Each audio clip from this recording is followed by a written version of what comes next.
Hey guys, today I'm going to tell you how to fix Windows 11 stuck on working on the update screen.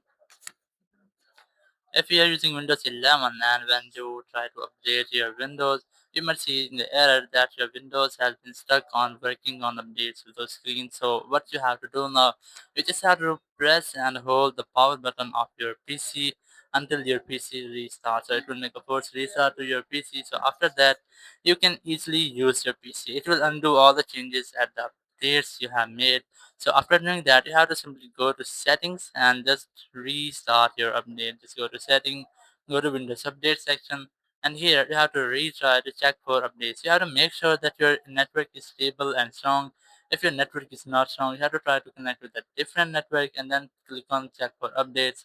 And after that, your PC will get all the necessary updates for you. And after doing that, you can easily use your PC without any issue like that. Thank you very much for watching the video. Until next video, bye bye.